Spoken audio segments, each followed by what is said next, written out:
warahmatullahi wabarakatuh.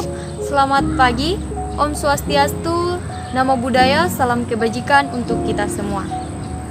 Baik, pertama-tama kami mengucapkan banyak terima kasih kepada Bapak Rizky Lamato, SE MM, selaku dosen pengampu pada mata kuliah Manajemen Pemasaran yang telah memberikan kesempatan kepada kelompok kami untuk mempresentasikan materi kami dengan tema menciptakan nilai kepuasan dan kesetiaan pelanggan. Tetapi terlebih dahulu, izinkan saya memperkenalkan kelompok saya.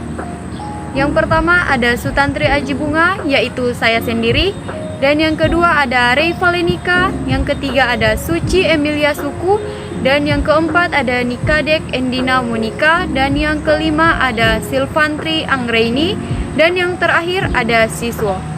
Baik, itulah tadi perkenalan dari saya. Selanjutnya saya serahkan kepada teman saya untuk memaparkan materi. Baik, saya ingin menjelaskan terkait materi kami, yaitu membangun nilai kepuasan dan loyalitas pelanggan. Menciptakan pelanggan yang loyal adalah inti dari setiap bisnis. Menurut ahli pemasaran Don Peepers dan Martha Rogers, satu-satunya nilai yang dapat diciptakan perusahaan Anda adalah nilai yang berasal dari pelanggan. Itu adalah semua nilai yang Anda miliki sekarang dan nilai yang akan Anda miliki di masa depan. Suatu bisnis dikatakan sukses apabila berhasil mendapatkan, mempertahankan, dan menumbuhkan pelanggan. Tanpa pelanggan, Anda tidak mempunyai bisnis. Baik, di slide berikutnya ada bagian A, nilai yang dipersepsikan pelanggan. Pelanggan cenderung memaksimalkan nilai di dalam batasan biaya pencarian, serta pengetahuan, mobilitas, dan pendapatan. Nilai yang dipersepsikan pelanggan didasarkan pada selisih antara apa yang didapatkan pelanggan dan apa yang ia berikan untuk kemungkinan pilihan yang berbeda. Kemudian bagian B, menerapkan konsep nilai. Manajer mengadakan analisis nilai pelanggan untuk mengungkapkan kekuatan dan kelemahan perusahaan relatif terhadap kekuatan dan kelemahan berbagai pesaingnya. Pembeli beroperasi dalam berbagai batasan dan kadang membuat pilihan yang lebih condong pada manfaat pribadi mereka daripada manfaat perusahaan. Nilai yang dipersepsikan pelanggan merupakan kerangka kerja berguna yang diterapkan dalam banyak situasi dan menghasilkan pandangan yang kaya. Selanjutnya bagian C, menghantarkan nilai pelanggan yang tinggi.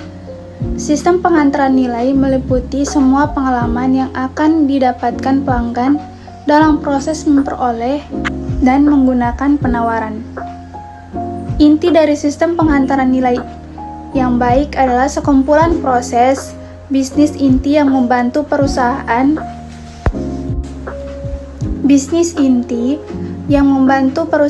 menghantarkan nilai konsumen yang berbeda. D. Teori kepuasan pelanggan.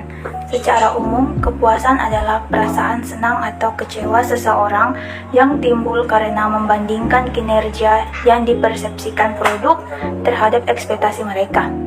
Jika tidak memenuhi ekspektasi, pelanggan akan tidak puas, dan jika melebihi ekspektasi, maka pelanggan akan sangat puas. Penilaian pelanggan atas kinerja produk tergantung pada banyak faktor, terutama jenis hubungan loyalitas yang dimiliki pelanggan dengan sebuah merek. E. Mengamati kepuasan. Perusahaan akan bertindak bijaksana dengan mengukur kepuasan pelanggan secara teratur, karena salah satu kunci untuk mempertahankan pelanggan adalah dengan kepuasan pelanggan. F. Teknik pengukuran. Untuk mengukur tingkat kepuasan pelanggan, perusahaan dapat melakukan survei secara langsung dan juga mengamati tingkat kehilangan pelanggan, lalu menghubungi mereka untuk menanyakan alasan pelanggan berhenti membeli. G. Pengaruh kepuasan pelanggan. Bagi perusahaan yang berpusat pada pelanggan, kepuasan pelanggan merupakan tujuan dan sarana pemasaran. H. Keluhan pelanggan. Sebagian pelanggan tidak menyampaikan keluhan kepada perusahaan karena mereka tidak tahu bagaimana menyampaikan keluhan tersebut, sehingga hanya menggerutu kepada orang lain dan membuat berita buruk terhadap perusahaan tersebut. Hal terbaik yang dapat dilakukan oleh perusahaan adalah mempermudah pelanggan menyampaikan keluhan seperti formulir saran, nomor bebas pulsa, situs web, dan alamat email. I. Kualitas produk dan jasa. Kita dapat mengatakan bahwa penjual telah menghantarkan kualitas ketika produk dan jasanya memenuhi atau melebihi ekspektasi pelanggan. J. Pengaruh kualitas. Kualitas produk dan jasa, kepuasan pelanggan, dan profitabilitas perusahaan adalah 3 hal yang terkait erat. Semakin tinggi tingkat kualitas, semakin tinggi pula tingkat kepuasan pelanggan yang dihasilkan, yang mendukung harga yang lebih tinggi dan biaya yang lebih rendah. K. Kualitas total. Kualitas total adalah tugas semua orang, seperti halnya pemasaran. Pemasar memainkan peran dalam membantu perusahaan mereka mendefinisikan dan menghantarkan barang dan jasa berkualitas tinggi kepada pelanggan sasaran. Memaksimalkan nilai seumur hidup. A. Profitabilitas pelanggan. Pelanggan yang menguntungkan profitabilitas konsumen adalah orang, rumah tangga, atau perusahaan yang sepanjang waktu menghasilkan aliran pendapatan yang melebihi jumlah biaya pengeluaran yang dapat ditoleransi untuk menarik penjualan dan melayani pelanggan tersebut. B. Analisis profitabilitas pelanggan. Analisis profitabilitas pelanggan yang baik dilakukan dengan meningkatkan akuntansi yang dapat menentukan biaya berdasarkan aktivitas.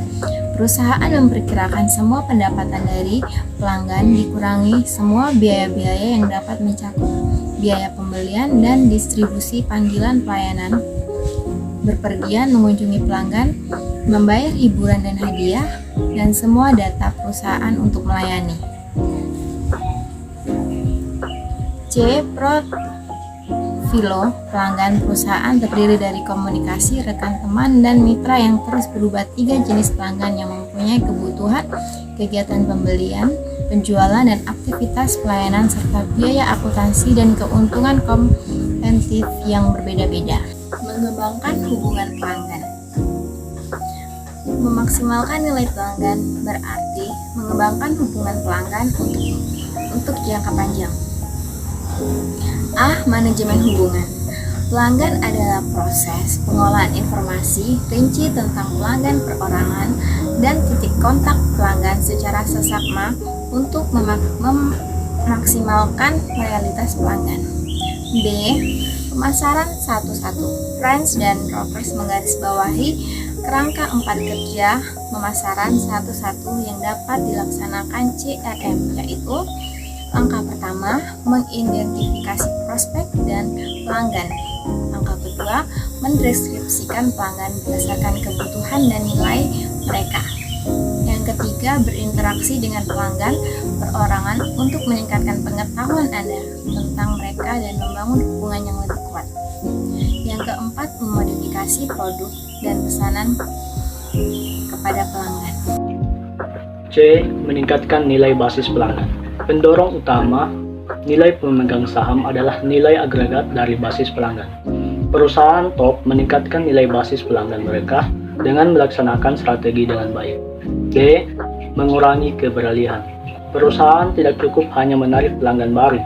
Perusahaan harus mempertahankan mereka dan meningkatkan bisnis mereka. Terlalu banyak perusahaan yang mengalami kerugian akibat pelanggan yang hilang atau beralih. E. Dinamika referensi. Kebanyakan teori dan praktek pemasaran berpusat pada seni menarik pelanggan baru dan bukan pada mempertahankan dan meningkatkan pelanggan lama. Namun, sudah banyak perusahaan yang mengakui pentingnya memuaskan dan mempertahankan pelanggan. Pelanggan yang puas membentuk modal hubungan pelanggan perusahaan. F. Membangun loyalitas.